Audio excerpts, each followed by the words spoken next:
سيئات أعمالنا من يهدي الله فلا مضل له ومن يضلل فلا أشهد أن لا إله إلا الله وحده لا شريك له وأشهد أن محمدا عبده ورسوله اللهم صل على محمد وآله وأصحابه أجمعين.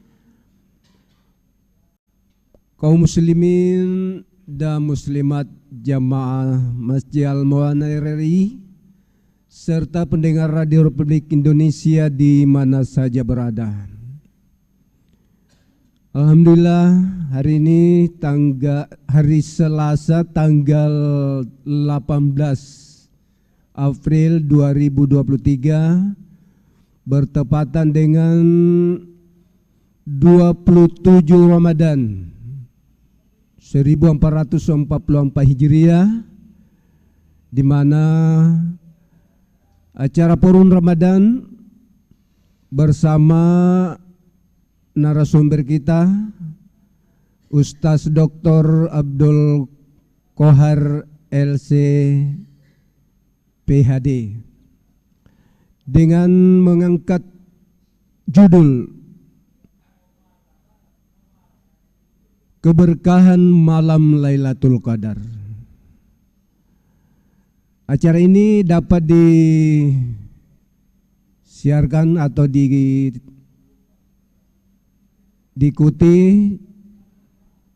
RRI Pro 194,4 FM serta di channel YouTube. Baik hadirin, kita sama-sama mengikuti Forum Ramadan kepada yang terhormat Al-Ustaz Dr. Abdul Qohar LC PhD, disilakan.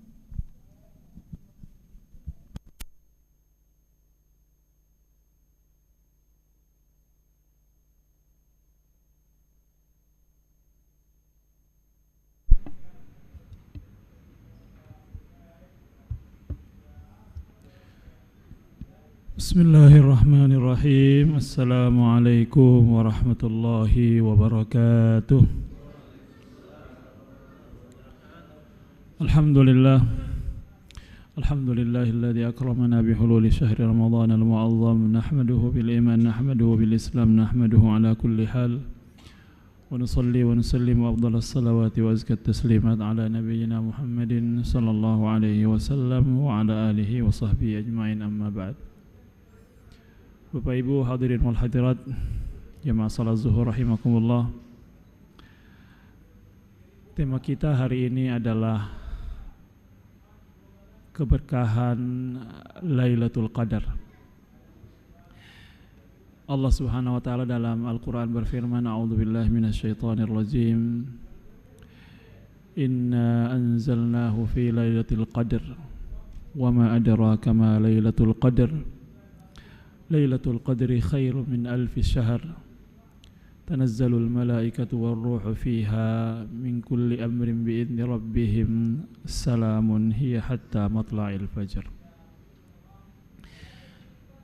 Ayat yang mulia ini jamaah sekalian memberikan kepada kita penjelasan tentang Lailatul Qadar. Dengan Allah memulainya dengan mengatakan Inna anzalnahu fi lailatul qadar. Sungguh kami telah menurunkan Al-Quran itu di malam Al-Qadar, malam kemuliaan. Jadi di sini Allah Subhanahu wa taala ingin memberikan penegasan tentang bahwa apa saja yang berhubungan dengan Al-Quran dia menjadi mulia. Malam atau waktu yang paling mulia di sepanjang tahun itu adalah Lailatul Qadar. Ya. Karena Allah memilih malam itu untuk menjadi momentum diturunkannya Al-Qur'an. Dan seluruh bulan, 12 bulan itu, bulan yang paling mulia adalah bulan Ramadan. Karena Allah memilih bulan Ramadan menjadi momentum diturunkannya Al-Quran. Rasul yang paling mulia siapa? Muhammad sallallahu alaihi wasallam. Karena Allah memilih Muhammad untuk diturunkan padanya Al-Quran. Tempat yang paling mulia adalah Makkatul Mukarramah. Di situ ada tempat kalau kita salat sekali sama dengan salat 100.000 kali di tempat yang lainnya. Itu Mekah itu ya, Masjidil Haram. Kenapa demikian? Karena Allah memilih tempat itu menjadi tempat pertama kali Al-Quran turun.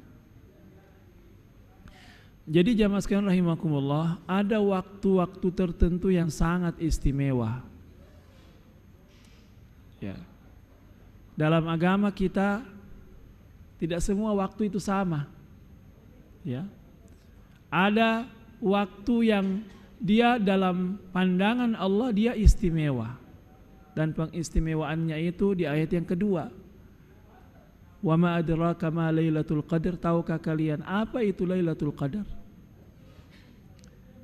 Allah mengatakan Lailatul Qadri khairum min alfi syahr.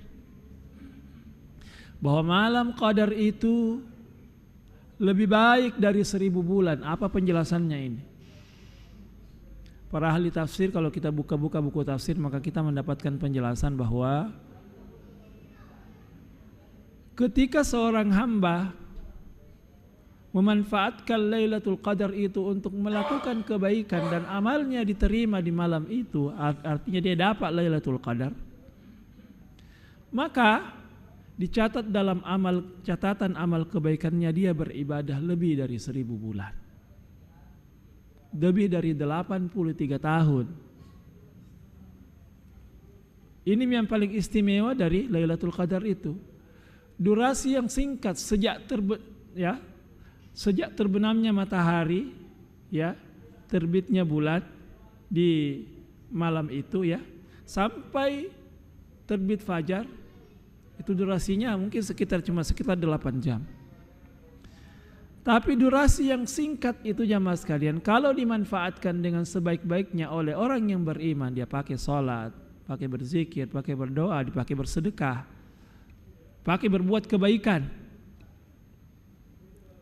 Dan kalau amal itu diterima, nah jadi dia berbuat kebaikan itu di waktu yang mustajab, di waktu yang paling afdal,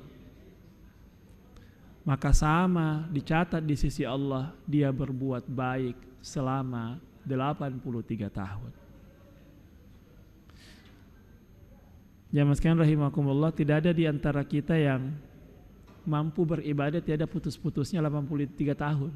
Yang bila 83 tahun, umur tak saja belum tentu sampai ke situ kan? Kata Rasulullah SAW, hasadu ummati ma baina sittina wa sab'in. Masa panennya umatku antara 60-70 tahun. Itu usia rata-rata umat Nabi Muhammad. Ya. Jadi kalau sampai usia kita itu 83 tahun, itu bonus besar itu. Ya. Betul, ini umat Nabi Muhammad usianya pendek dibanding umat-umat sebelumnya. Ada di antara umat-umat sebelumnya itu yang usianya ribuan tahun.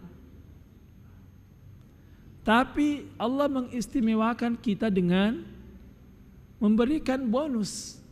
Bilang ada waktu tertentu itu kalau Anda manfaatkan dengan baik, maka itu berdurasi panjang di sisi Allah. Pendek dari sisi hitungan waktunya, tapi kalau dimanfaatkan dia langsung dikali banyak dan langsung menjadi panjang di langit. Ya. Bahasanya di sini dikatakan khairum min alfi syahr. Lebih baik dari 1000 bulan. Bukan sama, tapi lebih baik. Ya. Ini rahasianya kenapa orang-orang soleh itu betul-betul serius itu mengejar yang namanya Lailatul Qadar. Di mana kita mau dapat waktu, di mana kalau kita beramal soleh di situ langsung dikali 83 tahun, tidak ada. Ya, tidak ada itu waktu begitu di sepanjang tahun, tidak ada. Cuma di malam itu saja yang durasinya cuma 8 jam. Ya. Jadi orang-orang soleh itu dia kejar memang itu. Karena satu kali dapat Lailatul Qadar itu langsung bonus beribadah 83 tahun. Ya. Makanya Rasulullah sallallahu alaihi wasallam memberikan kepada kita contoh, beliau sampai i'tikaf, sampai begadang. Ya, ahya lailahu, dia hidupkan malamnya itu di 10 terakhir, karena memang Lailatul Qadar itu ada di 10 terakhir dari bulan Ramadan. Ya. Dan inilah keberkahan utama ya dari Lailatul Qadar itu. Ya. Durasi yang sedikit dihitung panjang di langit, dihitung sangat panjang di langit, 83 tahun. Ya. Dan jamaah sekalian rahimakumullah, itu disediakan oleh Allah di setiap tahun. Ya. Di setiap tahun di 10 terakhir Ramadan, sebagaimana penjelasan Rasulullah sallallahu alaihi wasallam. Iltamisuha fil ashril awakhir. Cari Lailatul Qadar itu di 10 terakhir Ramadan. Bagaimana cara mencarinya? Ya. Tidak ada surat pemberitahuan bahwa malam ini Lailatul Qadar, tidak ada. Mungkin hikmahnya itu tidak ditentukan malamnya kapan supaya kita ini bersungguh-sungguh di 10 malam itu. Ya. Ada yang mengatakan, dan memang ada hadisnya, itu kan dicari di malam-malam ganjil. Ya. Fil witri minha, di malam-malam ganjil itu Lailatul Qadar itu turun. Ya. Tapi perlu kita ingat, itu malam ganjil itu kadang-kadang nisbi. Kenapa nisbi? Karena kadang-kadang terjadi perbedaan. Memulai puasa, mengakhiri puasa kadang-kadang terjadi perbedaan kan. Yang mana itu ganjil, yang mana genap, jadi tidak jelas. Makanya yang harus dilakukan adalah di semua malam itu kita bersungguh-sungguh. Kalau ada orang nanti mau beribadah, kalau malam ganjil, kalau malam genap tidak, ini namanya kucing-kucingan dengan Lailatul Qadar. Untung-untungan namanya itu kalau begitu. Ya. Dan belum tentu kalau Allah melihat kita tidak bersungguh-sungguh, Allah tidak kasih kita. Boleh jadi, jamaah sekalian, Lailatul Qadar itu turun. Ketika Lailatul Qadar itu turun karena Allah tahu bahwa hamba ini tidak bersungguh-sungguh dari awal Ramadan. Dia cuma main kucing-kucingan dengan Lailatul Qadar. Pada saat Lailatul Qadar turun, dikasih mengantuk. Ya, dibuat lalai dia, dibuat dia melakukan sesuatu yang bukan amal saleh. Ya, apakah dia tidur kah, apakah dia main HP atau apa begitu ya. Sampai ketika saat Lailatul Qadar itu turun, tidak banyak kebaikan yang dia lakukan. Ya. Dan di sini di akhir ayat di surah itu Allah mengatakan tanazzalul malaikatu warruhu fiha bi'idni rabbihim min kulli amr salamun hiya hatta matla'il fajr. Turun malaikat yang sangat banyak dari langit membawa banyak urusan ke bumi dipimpin oleh malaikat Jibril. Ya. Jadi khusus malam itu penduduk langit turun. Itu penduduk langit para malaikat adalah makhluk-makhluk suci, makhluk-makhluk istimewa. Khusus malam itu mereka semuanya turun ke bumi, ya, dengan masing-masing urusannya. Ya, kalau malaikat turun itu dia membawa banyak kebaikan. Makanya memang diusahakan di rumah kita itu selalu mau malaikat singgah. Malaikat itu suka di tempat yang suka dibaca Al-Quran. Makanya rumah kita itu harus senantiasa ada suara-suara Al-Quran di situ. Malaikat itu suka tempat-tempat itu sering dipakai untuk ketaatan dan kebaikan. Ya, itu tempat yang paling disuka oleh malaikat. Sebaliknya setan itu paling suka tempat yang jorok, yang suka dipakai berdosa, itu tempatnya setan. Khusus di Lailatul Qadar itu, ya, malaikat sangat banyak turun ke bumi sampai dalam hadis sudah dijelaskan mereka antri turun dari langit. Antri turun dari langit itu malaikat itu di sepanjang malam itu turun ke bumi dengan masing-masing urusannya, membawa banyak kebaikan di bumi ini. Ya. Salamun hiya hatta matla'il fajar. Keselamatan, kebaikan meliputi malam itu sampai terbitnya fajar. Itu penjelasan Al-Qur'annya tentang Lailatul Qadar. Nah, sekarang jamaah sekalian rahimakumullah, bagaimana kita tahu itu? Kapan itu turunnya? Memang itu rahasia. Tapi Rasulullah dalam sebuah hadis sahih memberikan penjelasan, ya, bahwa salah satu tanda bahwa Lailatul Qadar itu tadi malam turun kalau di pagi harinya itu matahari terbit kelihatan tapi seperti tidak ada cahayanya, ya, tidak berawan cuaca, tapi matahari itu la syu'a fiha, itu matahari itu tidak memancarkan sinarnya.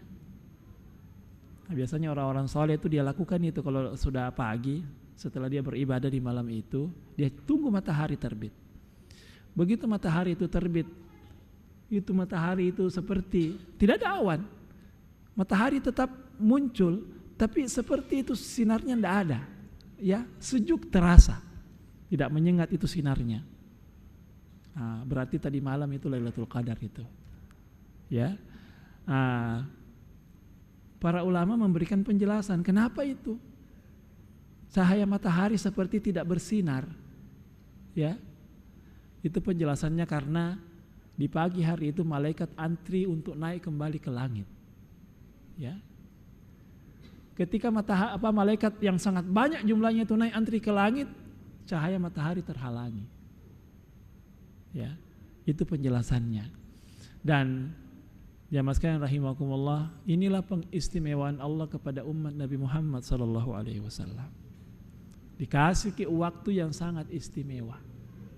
Ada tempat yang istimewa dan ada waktu yang istimewa. Dan waktu yang paling istimewa di sepanjang tahun itu adalah Lailatul Qadar. Mungkin nanti ada yang bertanya-tanya, banyak itu juga yang mengatakan tanda-tandanya tiba-tiba air jadi beku, tiba-tiba hujan deras turun, tiba-tiba terhenti, banyak macam-macam itu versi. Tapi itu versi-versi begitu, tidak ada hadis yang memberikan penjelasan yang valid tentang itu, ya. Jadi banyak memang itu rumor-rumor yang berkembang sekitar Lailatul Qadar itu, tapi yang paling fix adalah intinya adalah bahwa durasi singkat itu hitungannya panjang di sisi Allah. Kemudian yang kedua, di malam itu malaikat sangat banyak turun ke bumi membawa kebaikan dan memberikan keberkahan yang sangat banyak di malam hari itu. Wallahu a'lam wa ilmuhu atam. Ini penjelasan saya, kita bisa lanjutkan dengan dialog. Jazakumullah khairan wa barakallahu fikum. Saya kembalikan ke moderator.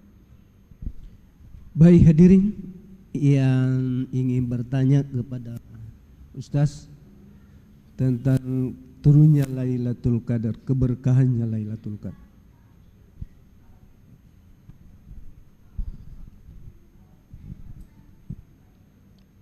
Bismillahirrahmanirrahim.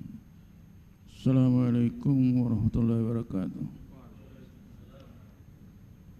Yang saya mau tanyakan Pak Ustaz masalah zakat. Apakah puasa kita diterima amalnya apabila kita tidak membayar zakat? Ya. Nah terus bagaimana orang-orang yang tinggal di pegunungan itu, misalnya dia tidak punya, katakanlah tidak punya uang atau beras, dia hanya memiliki ketela atau pisang, apakah itu bisa disakatkan itu? Ya. Terima kasih. Assalamualaikum. Ya, baik. Oh, yang dimaksud ini zakat fitrah Pak ya? Yang maksudnya zakat fitrah? Ya, baik. Jadi agama kita itu agama yang sangat realistis, ya, tidak menyulitkan. Allah Subhanahu wa taala berfirman dalam Al-Qur'an, la yukallifullahu nafsan illa wus'aha. Allah tidak membebani hambanya lebih dari di atas kemampuannya, ya. Jadi memang ini zakat fitrah ini wajib untuk semua jiwa, ya. Jadi semua jiwa yang hidup, manusia yang hidup itu wajib dizakat fitrahi, ya, di akhir Ramadan. Kata Rasulullah, tuhratan lis-shaim wa tu'matan lil masakin. Sebagai pembersih untuk orang yang berpuasa dan untuk memberi makan orang-orang yang miskin. Ya, itu filosofinya zakat fitrah, ya. Jadi kalau ada yang kurang-kurang di puasa kita itu disempurnakan oleh zakat fitrah, disempurnakan ya. Dan itu sebagai latihan berbagi ya bagi kita umat Islam. Nah, kalau pertanyaannya apakah kalau tidak dilaksanakan tidak sah puasanya? Bukan tidak sah Pak ya. Ya, insya Allah saja puasanya, cuma tidak sempurna. Jadi ada yang kurang ya, ada yang kurang dari puasanya itu kalau tidak dilaksanakan zakat fitrahnya. Kemudian yang kedua, ya berdosa karena wajib hukumnya. Ya, dapat dosa. Jadi kewajiban itu Pak, kalau tidak dilaksanakan, padahal kita bisa melaksanakannya, berdosa. Ya. Kemudian implikasi keduanya adalah ibadah puasa kita menjadi tidak sempurna, tidak jadi tuhratal lis-shaim, pembersih, ya.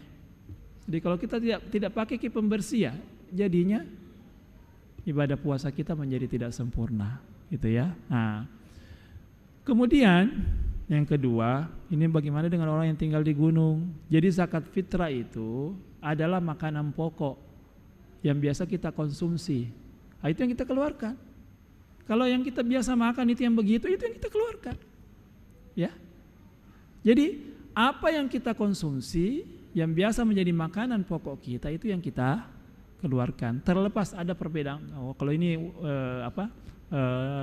case-nya tinggal di gunungnya, di puncak gunung ya, dia tidak punya yang lain-lain kecuali itu. Yang itu yang dizakatkan. Yang penting dia menjadi sesuatu yang bisa menjadi makanan pokok di komunitas itu. Nah, itu yang kita kasih ke orang-orang yang membutuhkan. Jadi begitu Pak ya? Jelas? Iya, wallahu alam. Masih ada? Oh iya. Bismillahirrahmanirrahim. Assalamualaikum warahmatullahi wabarakatuh. Assalamualaikum. Ya, tahu Ustaz.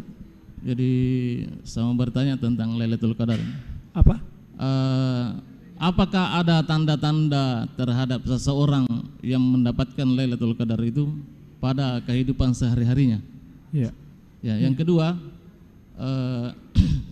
apakah pada malam Lailatul Qadar itu pernah saya mendengar bahwa malam Lailatul Qadar itu malam perubahan takdir umat manusia?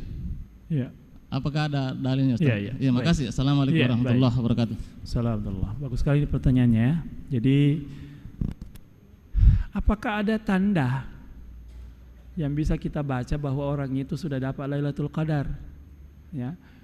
Kalau dalam hadis tidak ada penjelasannya seperti itu ya. Jadi itu semuanya rahasia langit. Ya. Jadi itu Lailatul Qadar itu kalau dia pas turun kan durasinya dari terbenam matahari sampai terbit fajar, itu durasinya Lailatul Qadar itu. Jadi kalau pas dia turun kita maksimal ibadah di situ ya, sebegitu juga keutamaan Lailatul Qadar kita dapat. Ya. Jadi kalau kita cuma salat 2 rakaat ya sebegitu jadi kalinya. Ya. Jadi 2 rakaat kali 80 tahun. Kalau kita salat 20 rakaat ya 20 rakaat kali 80 tahun. Kalau kita istighfar 1000 kali istighfar kali 80 tahun. Begitu itu hitungannya Pak. Ya. Jadi ini Lailatul Qadar ini istimewa sekali. Istimewa sekali. Ya. Jadi sampai Nabi itu begadang, tidak menton tidur. Dia pakai salat, dia pakai zikir, dia pakai baca Quran, dia pakai berdoa begitu ya. Karena itu keutamanya di situ yang paling fix ya. Ya, bahwa itu utamanya itu. Langsung dicatat dikali banyak di catatan amalnya, dan itu nanti akan diperiksa kan. Ya. Nah, jadi sangat rugi itu orang yang kelewatan Lailatul Qadar, rugi sekali. Tidak kita dapat di sepanjang tahun itu durasi 8 jam itu di waktu yang lain, tidak ada. Ya cuma kita disuruh bermujahadah 10 malam terakhir itu. Ya. Jadi kalau ditanya apa tanda-tandanya orang dapat Lailatul Qadar itu, kalau bagi saya itu tidak ada Pak. Dan bisa dipastikan juga. Tapi Ustaz, maksudnya begini, apakah ada tanda-tandanya misalnya pasca setelah dia beribadah setelah turunnya Lailatul Qadar? Ya. Apakah dalam kehidupan sehari-harinya nanti mungkin dari dulunya tidak rajin salat, setelah itu apakah mereka rajin salat atau rajin beribadah? Apakah itu termasuk tanda-tanda itu? bisa kita jadikan artinya itu indikator, tapi bukan indikator utama ya. Karena penjelasannya tidak ada begitu. Bahwa kalau orang itu selalu lebih soleh, kemungkinan dia dapat Lailatul Qadar, itu tidak ada hadisnya Pak. Tapi bisa kita jadikan semacam optimis, alhamdulillah ya. Dia lebih baik setelah Ramadan itu, berarti Ramadannya sukses. Mungkin dia banyak ibadahnya pada saat Lailatul Qadar turun. Bisa kita optimiskan begitu. Tapi kalau mau kita pastikan tidak ada dalilnya Pak. Ya begitu ya, tidak ada dalilnya. Jadi kalau kita mau bilang optimis kan ya Ramadannya sukses berarti karena dia lebih baik. Ada Lailatul Qadar yang dia berbuat ketaatan waktu itu, berarti Allah berikan dia Lailatul Qadar. Bisa saja. Ya, sebagai bagian dari optimisme. Tapi kalau dibilang kepastian tidak ada dalilnya. Ya begitu ya, Pak ya. Yang kedua, apa tadi yang kedua itu ya? Terlewat di pertanyaan tak ini. Apa tadi yang kedua Pak pertanyaan tak? Jadi tadi yang kedua, apakah malam Lailatul Qadar itu pernah saya dengar bahwa malam perubahan takdir umat manusia. Ya, betul. Ya, baik. Jadi ini yang terlewat tadi saya jelaskan. Terima kasih ya pertanyaannya. Jadi memang itu qadar itu dari kata-kata takdir. Ya. Qadar juga itu dari kata-kata qadar, kemuliaan. Jadi dua itu mengandung dua makna gitu ya. Jadi di Lailatul Qadar itu malaikat turun itu mengatur seluruh takdir manusia sampai tahun depan Lailatul Qadar berikutnya. Memang begitu. Itu tadi yang luput saya sampaikan ya. Memang ada penjelasan begitu ya di tafsir, di kitab-kitab tafsir Pak ya. Jadi di malam Qadar itu Allah kembali menentukan takdir-takdir semuanya untuk 1 tahun ke depan.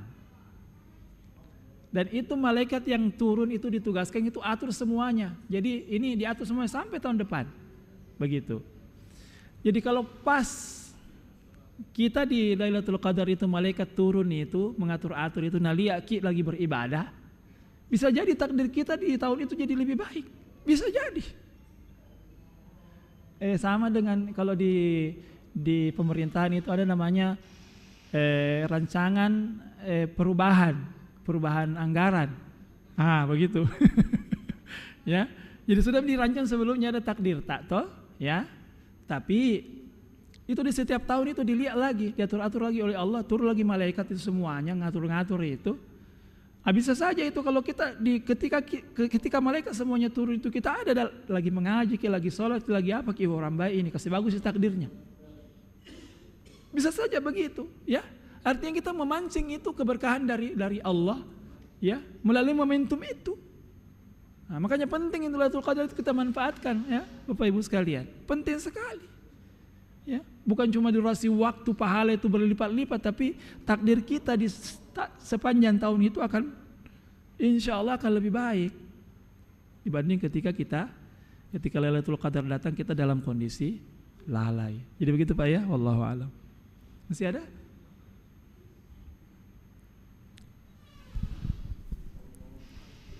Baik Pak Ustaz. Ya. Saya biasa baca ayat. Jadi ada firman Allah mengatakan, barang siapa kuhendaki kafir, maka dia kafir. Barang siapa kuhendaki beriman, maka dia beriman. Terus orang-orang yang mulia ini lahir daripada orang-orang kafir itu ya.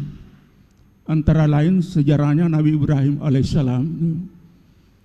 Jadi saya rasa bermuaranya Islam itu dari Nabi Ibrahim alaihissalam. Kemudian ternyata bapaknya Nabi Ibrahim ini adalah penyembah berhala dan pembuat patung ya. Yeah. Nah, kenapa dia tidak mampu mengimangkan dia punya ayah ini? Kemudian kita ke Rasulullah, pamannya sendiri dia tidak mampu nih. Yeah. Apakah statusnya nanti di hari kemudian itu seperti apa mereka? Padahal dia melahirkan orang-orang mulia ini, Pak. Iya, iya. Terima kasih. Assalamualaikum. Baik, terima kasih. Bagus sekali pertanyaannya ini. Walaupun keluar dari tema kita, tapi sebagai wawasannya itu ayahnya Nabi Ibrahim kafir. Ya, pamannya Nabi Muhammad kafir ya Abu Thalib. Dia pembela, ya, tapi dia kafir. Bagaimana nasibnya di akhirat itu? Ya, jadi kekerabatan itu Pak, itu bukan menentukan surga atau nerakanya orang. Yang menjadi penentu itu dia beriman atau tidak. Nah sekarang pertanyaannya adalah bahwa karena ini melahirkan orang yang mulia, kenapa dia masuk neraka? Ya itu kan pertanyaan Pak ya. Ya. Kenapa sama juga kenapa anaknya Nabi Nuh kafir? Ya. Kalau kita bertanya itu bapaknya Nabi Ibrahim kafir, ini anaknya Nabi Nuh kafir. Bapaknya Nabi, dia melahirkan orang kafir berarti kan? Ya. Berarti itu semuanya ada dalam otoritas Tuhan itu. Tidak bisa kita protes itu. Ya, kalau judul begitu itu namanya hidayah. Allahu yahdi may yasha. Allah itu memberi hidayah siapa yang Dia kehendaki. Ya. Biar siapa dia, bapaknya Nabi, anaknya Nabi, tapi dia tidak dapat hidayah ya, tidak beriman, ahli neraka. Ya, jadi kekerabatan itu kalau dia orang itu kafir itu menjadi tidak dihitung di langit. Ya. Tidak bisa menjadi penyelamat itu. Selamatkan ya Allah, saya anakku Nabi. Selamatkan itu ya Allah, bapakku Nabi. Tidak bisa. Tidak bisa. Karena itu haknya Tuhan itu. Dan itu sudah menjadi sunnatullah. Kalau orang itu mati kafir, biar siapa? Ya.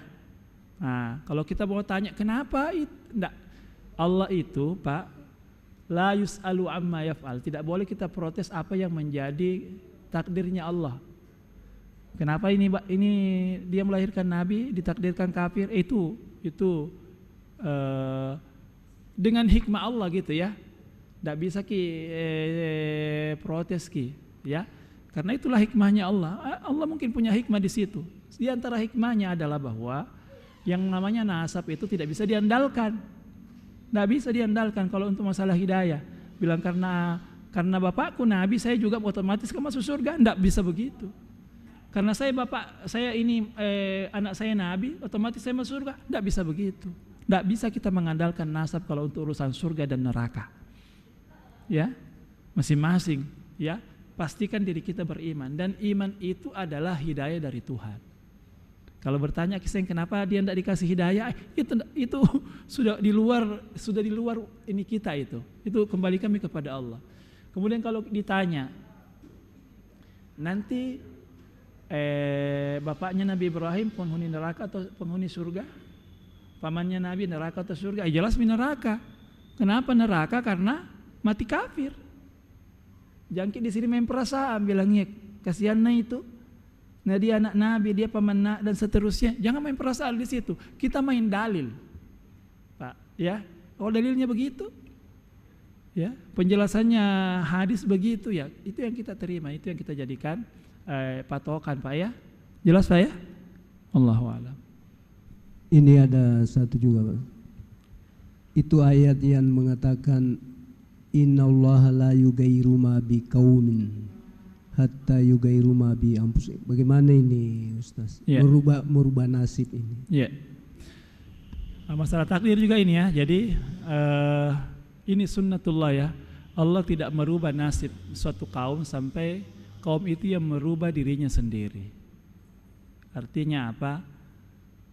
Memang semua kita ini itu ditentukan takdirnya. Ya. Sudah ada takdir kita di langit, ya, rezeki kita, ajal kita itu sudah ditentukan di langit. Tapi kan tidak ada bocoran dari langit tentang bagaimana nasib kita, bagaimana rezeki kita. Yang diminta dari kita adalah memaksimalkan ikhtiar. Jadi harus itu yang namanya takdir itu dijemput, bukan kita pasif, ya. Jadi pemikiran Jabariyah itu yang mengatakan bahwa kita ini musayyar, seperti jeki ini robot, terserah knopnya Tuhan. Kita sudah ditakdirkan begini, kita begini. Tapi pertanyaannya adalah apakah kita tahu takdir kita apa? Kan kita tidak tahu. Jadi yang perlu kita lakukan adalah berikhtiar, ya, melakukan yang terbaik untuk menjemput takdir kita. Kalau kita sudah kalau sudah berikhtiar dengan maksimal itu tidak sesuai dengan harapan kita, baru kita mengatakan ini takdirnya Allah. Tapi kalau kita belum berikhtiar, ya kita tidak boleh berhujjah dengan takdir, ya. Itu yang pertama. Yang kedua, perubahan itu, sunnah perubahan dalam kehidupan ini memang itu dilakukan setelah kita berusaha, kan? Ya. Jadi jangan mengharapkan perubahan itu kalau kita tidak berusaha. Karena kita namanya itu menyalahi sunnatul kaun, sunnatullah. Sunnatullah mengatakan bahwa sesuatu itu terjadi kalau diusahakan. Dia tidak datang sekonyong-konyong. Jadi benar itu firman Allah, Pak.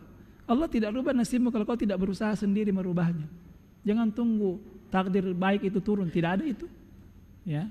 Takdir baik itu akan turun kalau kita memperjuangkannya, mengusahakannya. Serius. Begitu, Pak, ya? Wallahu a'lam. Kita cukupkan. Jazakumullah khairan wa barakallahu fikum. Subhanakallahumma bihamdik asyhadu an la ilaha illa anta astaghfiruka wa atubu ilaik. Wa akhiru da'wana alhamdulillahirabbil alamin. Assalamualaikum warahmatullahi wabarakatuh. Waalaikumsalam warahmatullahi wabarakatuh. Kaum muslimin, hadirin jamaah yang dimuliakan Allah Subhanahu wa taala. Demikian kebersamaan kita di acara Forum Ramadan.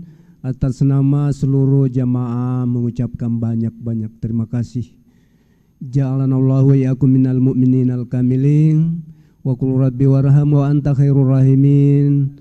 Wassalamualaikum warahmatullahi wabarakatuh. Kembali ke studio.